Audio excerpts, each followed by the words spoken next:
That was a lot of talk. A lot of ThreadUp. I'm gonna do that one again. That did not go so well. You can get all of the best, latest, blah, blah, blah, blah, blah. What's up, resellers? I'm Rebecca, and you are watching Rebecca the Reseller, where I share with you my journey on becoming a better reseller. Today's video is all about ThreadUp Luxe and all of the tips and tricks that I have learned in the last few boxes I've sent in on how it can be an easier, more efficient process for you. Okay, so let's get into it. I have a bunch of tips for you. I'm just gonna start shooting at the hip here. So the first thing is this box. This box came from USPS. I utilize padded flat rate mailers that I get from USPS for free to ship out my Poshmark orders and what have you. And when I order them in bulk so that I can get this nice box. So I don't just order like a pack of 10. I order usually 30 to 50 padded flat rates, and they ship it to me in this box. And I have found that not only is it a good box and sturdy, it's about the perfect size to use for a ThreadUp box, because you can send ThreadUp about 30 pounds with each label. And so I just find that because I'm sending in clothing and women's clothing, and it's not all plus size clothing, it's a good mix of things, I usually can fit just about 30 pounds in this box, and it's easy and compact enough for me to weigh on the scale that I have, which is linked in my Amazon store down below. If you want to know what scale I use, I can actually put this box on there very easily and it will tell me the correct weight. So that's the first tip, is that box. The second thing is, you're obviously going to want to get very familiar with the ThreadUp Luxe list so that you can include these brands in the box that you send in so that you get the ThreadUp Luxe benefits. So just to put the plug in here, I took a course on ThreadUp and how to make money with ThreadUp, and it was fantastic. Like, can't say enough good things about it. I'm not going to be sharing the tips that I learned from that course because it wouldn't be fair to the people that took that course. I'm going to share with you the tips that I've come up with since taking that course on my own. But if you want to take that course, which I highly suggest that you do, go down below to the description, click on that link. That's my referral link to send you there. You get a discount off of her course. I get a little something for sending you her way, and we both win. The course was amazing. I've listened to it over and over again. I took a million notes, and it's really been helpful. So many things that I didn't know. So you're gonna need the ThreadUp Luxe list. And so when you're outsourcing, you might wanna have this on your phone so that way you can easily, remember what brands are on there, or you might just wanna start literally like by osmosis trying to remember this list because there's a lot on here. Anyway, I laminated it, and that's been a huge help because I don't want to keep printing it out again. I'm utilizing it so often. It's just nice that I laminated it, and now I can use it again and again. I was also thinking about doing a second copy because these I did front and back, right? But I was also thinking of doing a second copy where I do it all front and actually like attaching it to my desk, so that way I can just easily look at my desk and I don't have to go and find the laminated thing, though this is helpful.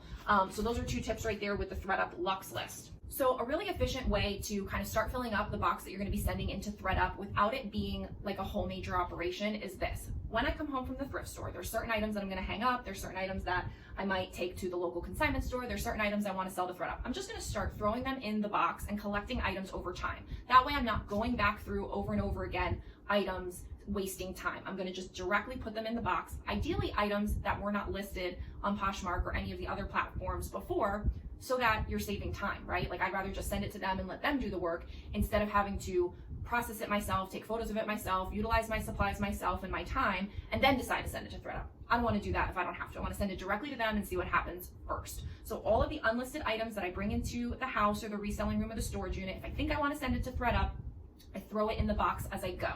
Some of the items that I choose to send to ThreadUp are high value items. Some of them are items that didn't sell on Poshmark and I had them listed on Poshmark and now I'm going to try them on ThreadUp. If that's the case, I go ahead and put them not for sale on Poshmark, take it out of inventory and go ahead and put it in the box. That way, if I do decide to re-put it on Poshmark later, the items come back to me from ThreadUp Luxe if they don't take it, or if it didn't sell, I can always just make the listing live again on Poshmark. I don't have to recreate the wheel and take new pictures and new measurements and write a new description and all of that. So that's one tip that I would definitely say. If you're going to take it off of Poshmark, send it to ThreadUp, see what happens, put it not for sale, mark it on hold in your inventory, send it to ThreadUp. If you happen to get it back, then you can re-put it back up for sale on Poshmark. If it does sell on ThreadUp, then all you have to do is delete the listing off of Poshmark, or not, it would just be not for sale, so it's no big deal. Some of the items that I'm sending to ThreadUp are items that I just don't want to deal with. So like long maxi things with weird belts, things that I don't have a mannequin, I just have a half hanging mannequin, and I don't really like to use her that much. I know, I'm sorry, Amy, but like some things I just don't want to deal with. So those are the items that are going to ThreadUp. I'm not gonna deal with it. Save yourself some time.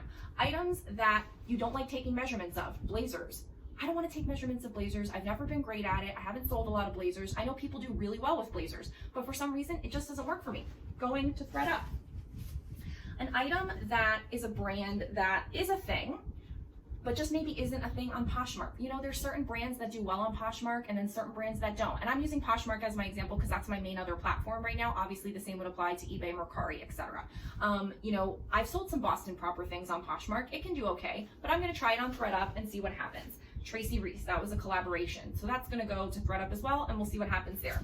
Maybe some older styles. They're still perfectly desirable, but didn't go over well on Poshmark. Send it to ThreadUp and see what happens. A packing list. You can get more information about how to create a packing list from that course. Again, I'm not gonna give away any of her tips, but I did think when I sent inboxes a while ago that I should have included a packing list. And I didn't want to take the time to do it because I completely viewed ThreadUp in a different way. I saw ThreadUp as a way to just get rid of items that I didn't want anymore and get a little something for them. I didn't know that I had the power to really make money with ThreadUp, and that's something I did learn from the course and why my viewpoint and perspective on it completely changed. So now I do see value in creating a packing list. And so again, I'm not going to share with you exactly how I'm doing it in this particular video because I do think that the course offers a really great explanation and how to, and she shows hers and everything, and that's where I got all of my tips from. So I don't have anything to add to that, so I'm not going to share with you that because it wouldn't be fair to the people that took that course and to the creator. But you should create a packing list, save it for yourself, and then send it in the box with your order. So one of these are my older ones from the boxes I previously sent, but I'm going to create one for this box that I'm working on. I'm going to keep one for myself, and then one is going to actually go in the box with it.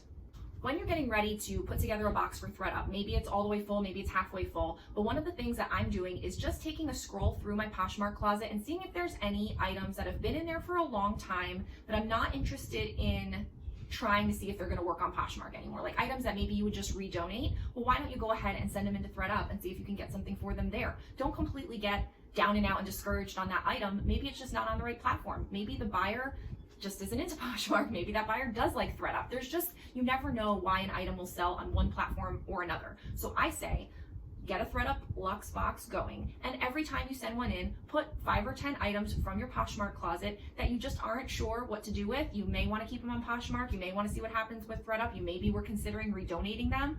Don't send it to ThreadUp. You might get a little bit more for it there. You might get more than you even thought. On the flip side of that, I do think that primarily, if you're going to try to make ThreadUp a viable additional platform for you, I think you should source specifically for ThreadUp. I'm not an expert at that yet, I'm learning, but I am specifically sourcing for ThreadUp and ThreadUp Luxe so that I can make the most of my time. What's the point of buying an item, taking the photos, doing all the listing, putting it up on Poshmark, having it not sell, then taking it out of inventory and then sending it to ThreadUp? I think it would make more sense to send it to ThreadUp first without doing the front end work. If it sells there, great. If it doesn't, you can get it back and then you can do the work. So that's kind of how I'm looking at it now. I mean, obviously I'm in a state of flux with just getting started with it, but I feel like as I continue forward, the preference almost might be, unless it's a brand that I know specifically is gonna do well on Poshmark, I think I'll send it to ThreadUp first, see what happens with it there, sells, doesn't sell, get it back, then put it on Poshmark. That way I'm doing less work up front for potentially the same outcome. Let me know in the comments below what you think about that strategy. Do you think that that's more efficient? When you're sending your items and deciding what items you should send to ThreadUp, don't forget to still check for quality. They're not going to accept your items if there are flaws, stains, rips, tears, missing a size tag, all of these things. So definitely make sure that if you're pulling it from your Poshmark closet or if you've sourced specifically for ThreadUp, that you're still doing your normal quality check. And I would suggest even under your lights, if you have professional lights or in daylight, check it out again just to make sure that you're not wasting precious space in your ThreadUp box that you send in with an item that they're definitely not going to accept anyway. Be sure to be following the creator. I don't know exactly how to say her name. I think it's Chriselle. She created the course. Go ahead and be following her on Instagram. She's got a lot of great content. Check out her course with my link below. There's another closet that Chriselle references as well, Melissa, who has a YouTube channel as well. And I've really been enjoying her YouTube content as well. So I will link all of that down below too. So go ahead and check out those resources because I'm just getting into it, but I'm also following along with the people that have been very successful at this. And so I would suggest that you do the same. I can't wait to get my first payout from ThreadUp. I'm really excited. Obviously, they're taking a little bit longer right now given everything that's going on to process the bags that I've sent in and the boxes that I've sent in, but I definitely will be sharing with you exact payouts and everything from the solds from ThreadUp and ThreDUP Luxe, so be sure to stay tuned for that as well. There is going to be lots more ThreadUp content coming your way, so I hope that you will continue to watch all the videos that I put out about ThreadUp. I'm going to share what solds and payouts. I'm going to share what's accepted and been rejected from them, just general tips and tricks on the process, and kind of how I'm making money on ThreadUp overall. So go ahead and subscribe to this channel so that you don't miss a thing. Hit that notifications bell so you're notified every time I put out a video, whether it's about ThreadUp, Poshmark, or everything that I do here on my channel. Thank you so much for spending your time with me today. I really do appreciate each moment that we get to hang out. And speaking of that, subscribe to this channel so we can hang out again. Like this video on your way out so that YouTube will tell other resellers about it. And go ahead and comment below so I can say hi and I can answer any questions that you have. Thanks so much, and I will see you in the next one. Bye!